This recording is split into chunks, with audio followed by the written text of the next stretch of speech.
I do want to tell y'all before I went on vacation, I saw Final Destination. Final Destination Bars. Bloodlines. You stupid. Oh, I saw Final Destination Bloodlines, which seems to be maybe the last in the series. I genuinely Is that think, what it felt like at like the end? There was like nothing like leading at the end where there could be more. I mean, all of them kind of end very similarly. I mean, other than like the one where they kind of traced it all back to the first one, it was kind of like a prequel, which you didn't know was a prequel until the end. Like, they all kind of end very much like, you know, there's nothing left to go for. You don't know what really happens. They all have like that, oh, the day is saved, and then it's like, nope, death still exists, and that's like just kind of like the thrill of it all. But this one really felt like the end for other reasons, right? To where I feel like they can very much retire the series here, even though it's a fun movie, right? Like it doesn't like, and I say fun, even though it's very tragic the things that happen in these movies. I think I've seen so many of them that when I see what's happening and coming, I start to laugh because you can almost You're thinking about whole shit. What's gonna? How's it gonna happen? You like you know what's gonna happen, right? But it's like, all right, how is this? How creative can they get with this? It's comical because I'm like, all right, you put that fork on the counter. And then they cut to it. Like, I think I'm too aware of media, like, and just the way that things are shot. It's like, oh, there's too much focus on this. If you just play one of those mass death scenes and put "Dumb Ways to Die" song behind it, it's a comedy. It is, exactly. And that's why, and people were laughing in the theater. Like, I went on the first night that it was coming out, basically, first or second night, and people were laughing at some things. People were like they saw it happening because it was like we all understand what was happening. It was like, oh no. You know, there's a kid in the crowd and it was just like, oh no. Like it was funny. It was comical because you almost understood where things were happening. Overall though, the ridiculousness. Yeah, it's very ridiculous. It's very, very all the time. But this one, this weekend. This one they kind of had so I won't really spoil too much, but this one had like deaths that I will say they didn't feel as rewarded. I think this movie, they very much know that they have so many of these movies, so you know what's happening. And it almost became like self-aware. There was literally a person in the movie who was completely self-aware and almost like they had seen all of these movies and knew what was happening next. It's like, oh yeah, this is where I go. I do want to shout out to the people with peanut allergies because for the first time we got representation as well. So that was cool. They probably died too. We'll see. I mean, you'll see. I won't spoil anything, but it was interesting to see that. You don't really see people with peanut allergies on display as much, so I did appreciate that in that sense. What I did want to say though about the entire film was that the reason why it felt super conclusive was the late great what's his name? I don't want to hide, you know his name. The actor's name. Tony Todd, right? Who was on all these movies, kind of like the guide, right? The person who was kind of seen as the person who would guide people through this. Wouldn't really help them, would give a little bit of advice, but never really would. You know, pretty much the movies always end with you can't really escape it, right? It's just kind of got to run its course and stuff like that, and it kind of helps you to accept it. In this movie, he gives a little bit of a short monologue, and it almost felt like he was talking directly to the audience. And obviously, I don't know if this was his last movie ever, but this was obviously his last Final Destination. It was his last movie. Yeah, so we probably won't be seeing him in any other, pieces of media again, which makes it even more sad, right? Like, it makes it like he still fit in the theme of the movie, but because of how he was talking to the audience, it felt like this is the message of this film. It comes for everybody, but enjoy every last living moment kind of thing. And it felt really sweet. And that's why I'm like, you probably don't need to make any more of these movies, right? Like, I think we get the point. The point of these movies is that death comes for us all. And then sometimes it's really tragic and ridiculous. Like sometimes you have dreams to be a hoop star and it gets cut short by getting in a car accident. Things like that. It's things that like,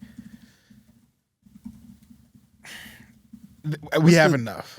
I think we have enough of these movies, but I did enjoy it, because it did because of how the structure was. It's not a scary movie. It is very graphic, and a lot of the graphics that they used in this movie were very I want to say conventional is the word, to where they weren't like using a bunch of CGI and stuff like that. A lot of the things were like they were using props. They were like actually, like I saw a clip of one scene where it was with a lawnmower involved, and they were actually like putting the person over the lawnmower. Like it was a really like conventional way of shooting, which I did appreciate, right? Like it's not a hard movie to make. And that's what I genuinely appreciated about this, is that you can really put out these movies. All the actors are not really well known. They're just like, and then that's what most horror movies now, they're not always well known characters, and because they don't really last that long.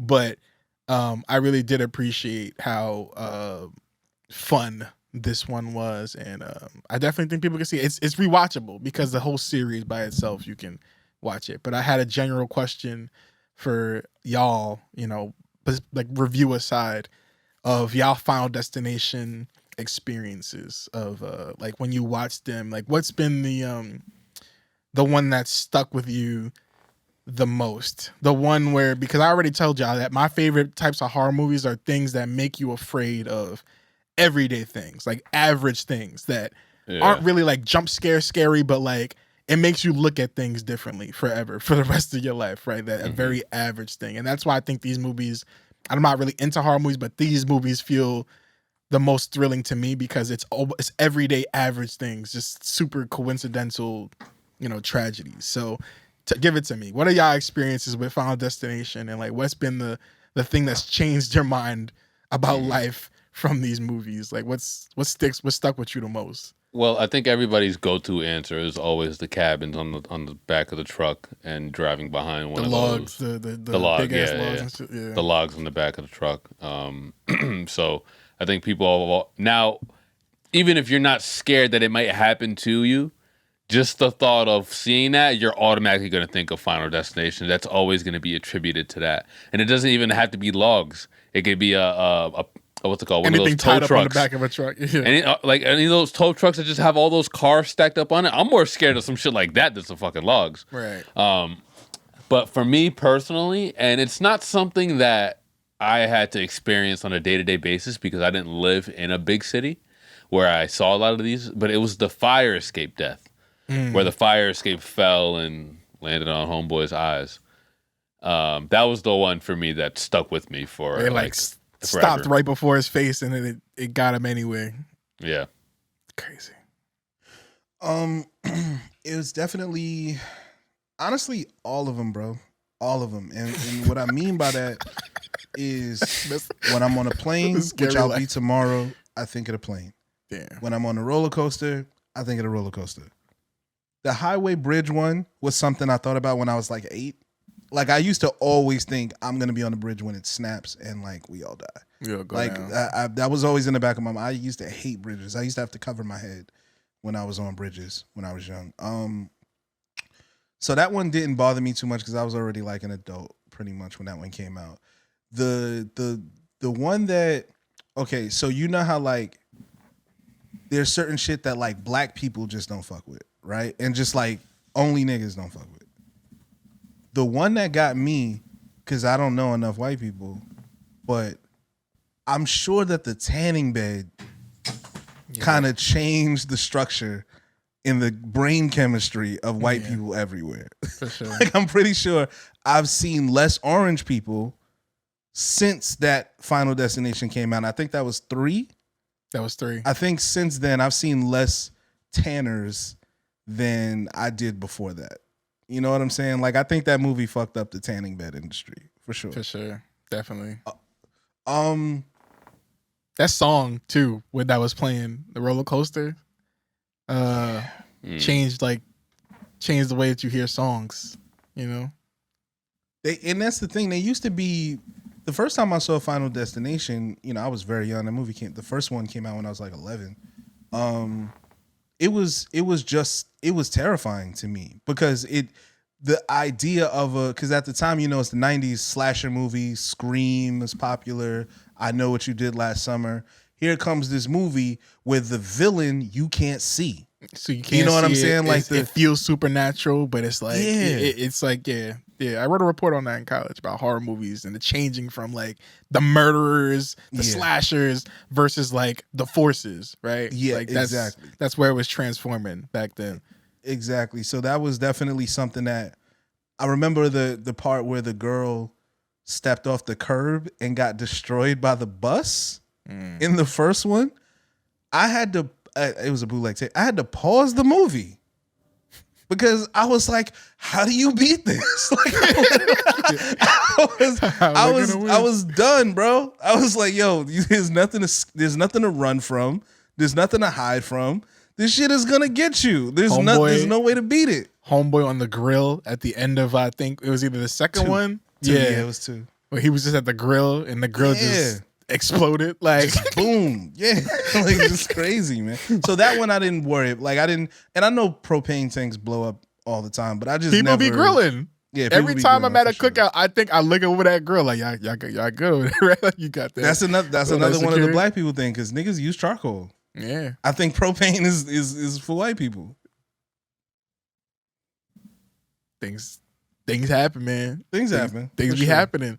There's been like escalator deaths, where people. I would think about that all the time. Like your foot getting stuck in an escalator. Oh yeah. There's that one video that went viral of the real thing with the escalator.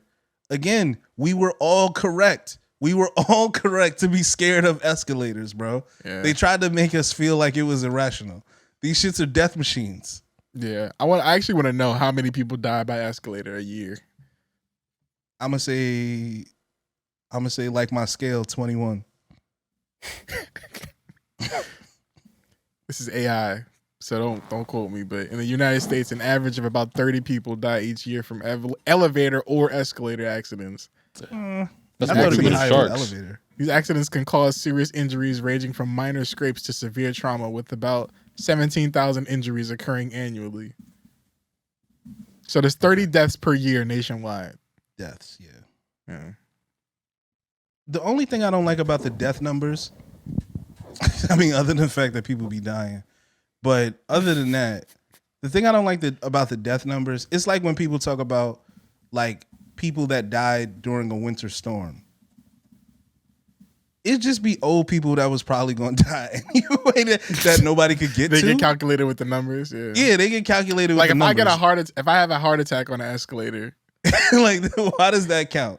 Or if my bones are brittle already, you know what I'm saying? That shouldn't count. And I getting off and I trip. Yeah, is that an escalator related death still? I think it is. It is. Like, absolutely is. But I don't think that should count. It is. Do y'all think that if somebody, like, let's say you don't know how somebody had died, right?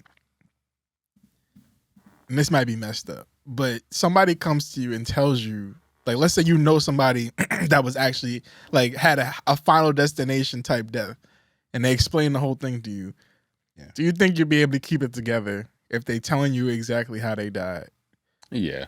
If there was, like, ring camera footage and you saw the whole thing happen, like the fork fell off, it went into a drip. I'd be speechless. Fucking speechless. I don't know if I'd be able to put words together with what the fuck I just witnessed. My only thing is, like, was we ever in the car together or something like that and something went poorly?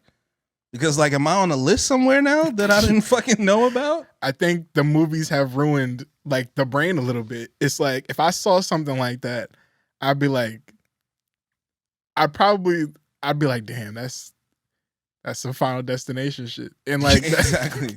There's a famous singer who died on some Final Destination shit. Like it was so random that you had to imagine that it was like they were lying about how this happened. Yeah. But the story is that, that's what happened. I don't want to talk about it because it's actually pretty fucked up. But it's tragic. It's just, it's tragic. But like, are you serious? Like, did you investigate that fully? Because like I don't know, Damon, if you remember, I think it might have been in Miami or if it was somewhere else that had like good water and stuff like that. But there was a jet ski accident, right? Mm-hmm. And basically, the story goes that two jet skiers collided, and one of the dudes got basically beheaded. Right. Oh Now add on to that story. Right. If he gets beheaded, and a shark jumps out the water and it eats his head, and goes back into the water.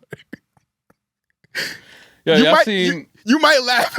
You might laugh even in the moment. Y'all seen that one death scene from the Godzilla vs King Kong movie? Nah, what was I it? don't remember it. Or was it? Yeah, was it that? Or was it no? I think they're talking about the Kong Island one where he gets Kong slapped. Island, yeah, where he gets slapped. Well, he's about to sacrifice himself, and he pulls the grenade, and then instead of fucking sacrificing himself, he gets smacked up against a mountain, and then it blows up. Yeah. And then there's the scene from Jurassic World where the mom just gets fucking mollywopped by all these fucking dinosaurs. Yeah. Pterodactyls pick her up in the air, pass her around each other, throw over the water, and a giant ass fucking shark comes out and eats her. Yeah. That's some shit. See, it's like if you witness that in real time, you might have a reaction other than just like, like it might get a giggle out of me, sadly. I'm sorry to say it. Maybe I'm too immature. I don't know. But I feel like witnessing a Final Destination death in real time might do something to me. And I feel like it's these movies' fault. For sure.